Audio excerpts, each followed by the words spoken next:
ಬೀದರ್ ಜಿಲ್ಲೆಯ ಬಾಲ್ಕಿ ತಾಲೂಕಿನ ಕಟ್ಟಿತುಗಾಂವ್ ಗ್ರಾಮದ ನಿವಾಸಿ ಸಚಿನ್ ಪಾಂಚಾಳ್ ಆತ್ಮಹತ್ಯೆ ಪ್ರಕರಣದ ಕುರಿತು ಸರ್ಕಾರ ನಿಷ್ಪಕ್ಷಪಾತ ತನಿಖೆ ನಡೆಸಿ ತಪ್ಪಿತಸ್ಥರಿಗೆ ಶಿಕ್ಷೆ ವಿಧಿಸಬೇಕು ಎಂದು ವಿಶ್ವಕರ್ಮ ಮಹಾ ಒಕ್ಕೂಟದ ರಾಜ್ಯಾಧ್ಯಕ್ಷ ವಿಜಯಕುಮಾರ್ ಪತ್ತಾರ್ ಆಗ್ರಹಿಸಿದರು.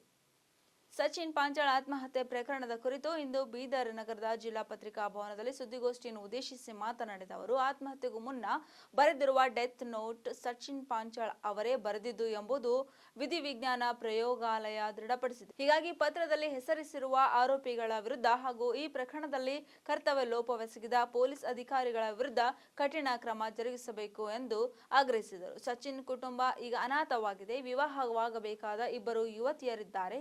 ಹಾಗಾಗಿ ಸರ್ಕಾರ ಕೂಡಲೇ ಸಚಿನ್ ಕುಟುಂಬಕ್ಕೆ ಪರಿಹಾರ ಕೊಡಬೇಕು ಮತ್ತು ಸಚಿನ್ ಕಿರಿಯ ಸಹೋದರಿಗೆ ಉದ್ಯೋಗ ನೀಡಬೇಕು. ಸಚಿನ್ ಸಾವಿನ ವಿಚಾರವನ್ನು ಕೆಲವರು ರಾಜಕೀಯವಾಗಿ ಬಳಸಿಕೊಳ್ಳಲಾಗುತ್ತಿದೆ. ಇದನ್ನು ಈ ಕೂಡಲೇ ನಿಲ್ಲಿಸಬೇಕು.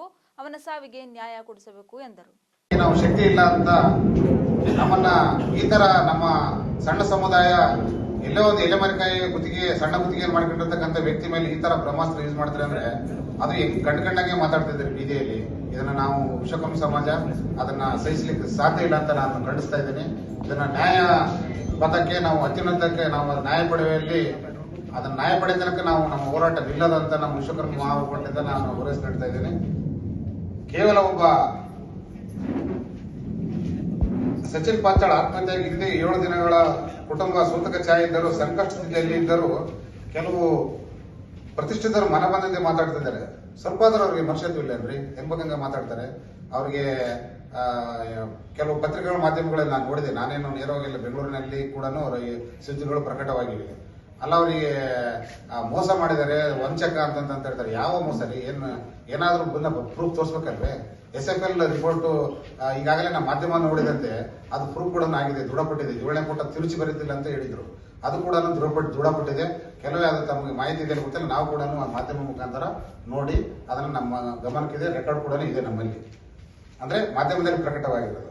ಸಚಿನ್ ಪಾಂಚಾಳ್ ಸಾವಿನ ನಂತರ ಆ ಕುಟುಂಬ ಪಟ್ಟಭದ್ರಿಕಾಸಕ್ತಿಗಳು ಬೆದರಿಸಿದ ಮಾಧ್ಯಮಗಳಲ್ಲಿ ವರದಿಯಾಗಿದೆ. ಈ ಕುಟುಂಬಕ್ಕೆ ರಕ್ಷಣೆ ನೀಡಬೇಕು. ಸಚಿನ್ ಪಾಂಚಾಳ್ ಸಾವಿನ ನಂತರ ಆ ತಾಯಿ ಹಾಸಿಗೆ ಹಿಡಿದಿದ್ದಾಳೆ.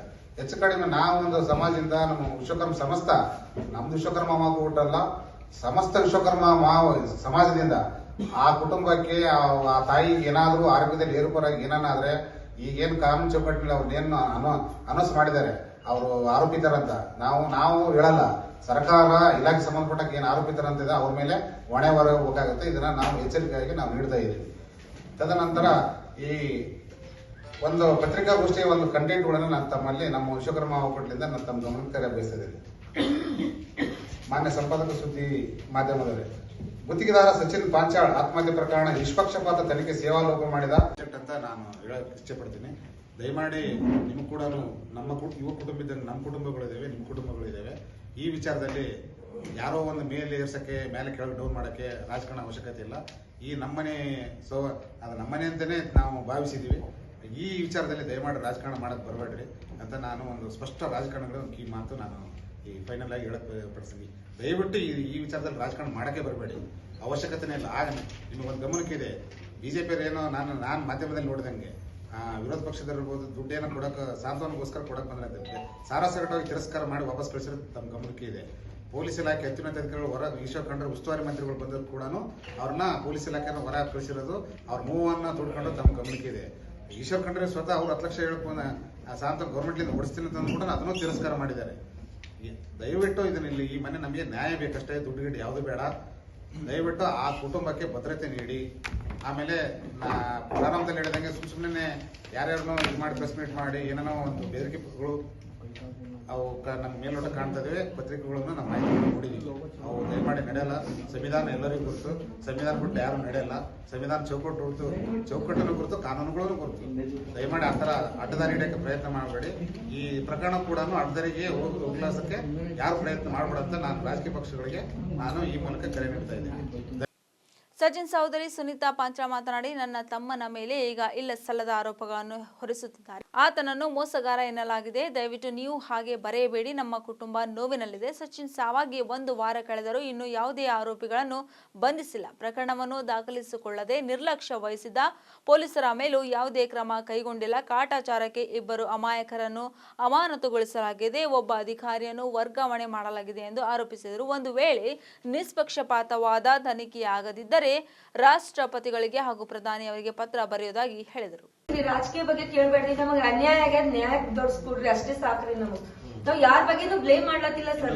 ನೀವು ನಾಯಕರಿಗೆ ನಾಯಕ ಅಂತ ಯಾರ ಮೇಲೆ ಏನ್ ನ್ಯಾಯ ಆಗಿದೆ? ಈಗ PSS ಸಸ್ಪೆಂಡ್ ಆಗಿದ್ರೆ, ಪೊಲೀಸ್ ಇಬ್ಬರು ಕಾನ್ಸ್ಟೇಬಲ್ ಸಸ್ಪೆಂಡ್ ಆಗಿದ್ರೆ, ಈಗ ಅಮಾಯಕರು ಸಸ್ಪೆಂಡ್ ಆಗ್ಯಾರ ಸರ್. ಅಲ್ಲಿ ಯಾರು ಸಸ್ಪೆಂಡ್? ಇನ್ನು ಅಲ್ಲಿ ಯಾರ್ಯಾರು ಇದ್ರು ಅಧಿಕಾರಿಗಳು ಆಗ್ಲಿಲ್ಲ ಸರ್, ಅಮಾಯಕರು ಆಗ್ಯಾರ್ರಿ. ಅಲ್ಲಿ ಅಮಾಯಕ ಯಾವ ಪೊಲೀಸ್ ಸ್ಟೇಷನ್ ಕ್ಲಿಯರ್ ಆಗಿ ಹೇಳಿ, ಯಾವ ಪೊಲೀಸ್ ಸ್ಟೇಷನ್?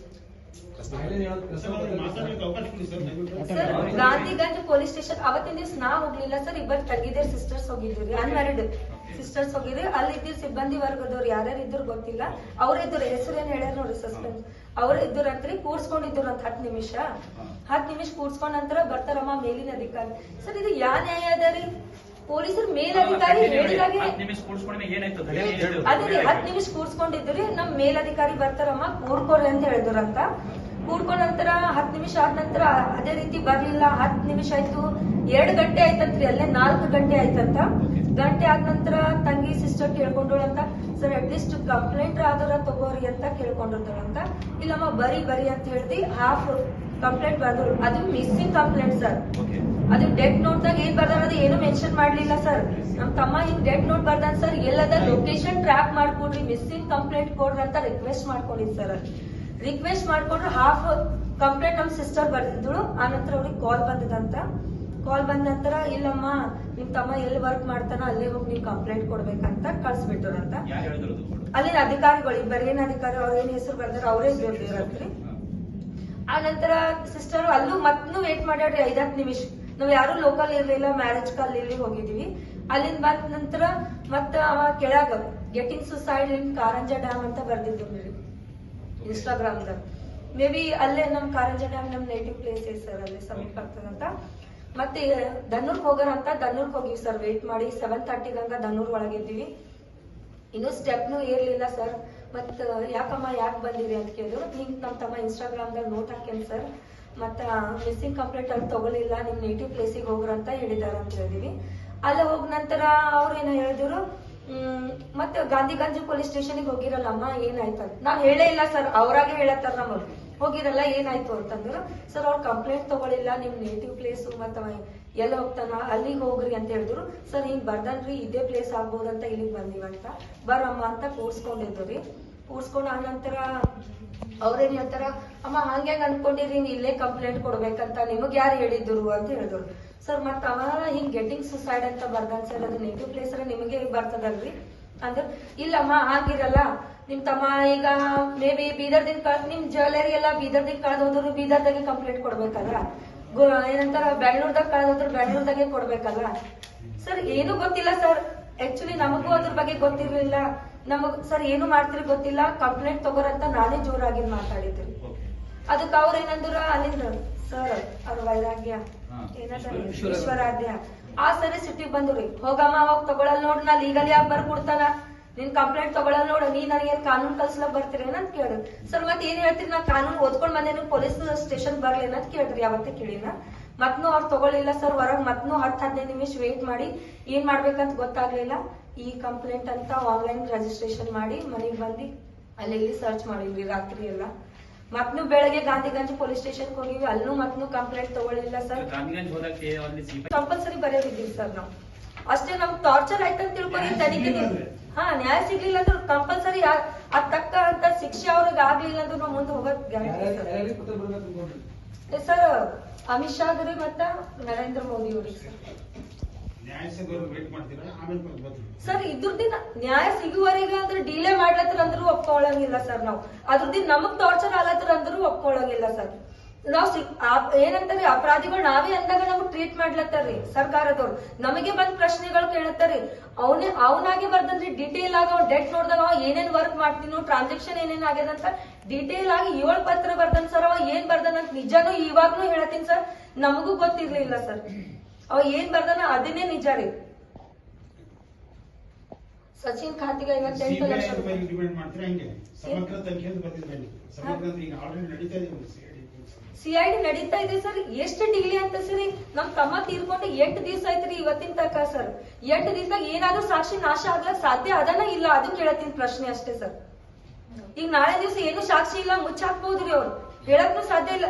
ಈಗ ನಾವು ಏನಂತ ತನಿಖೆ ನಡೆಸ್ಲತ್ತೀವಿ ಹಿಂಗೆ 1 ತಿಂಗಳು 15 ದಿನ ಮುಂದುವರ್ಸ್ಕೊಂಡು ಹೋದ್ರು ಎಲ್ಲಾನು ಅವ್ರು ಏನ್ ಹಾಕ್ಬಹುದು, ಸಾಕ್ಷಿಗಳನ್ನ ನಾಶ ಮಾಡಬಹುದಲ್ರಿ ಸರ್.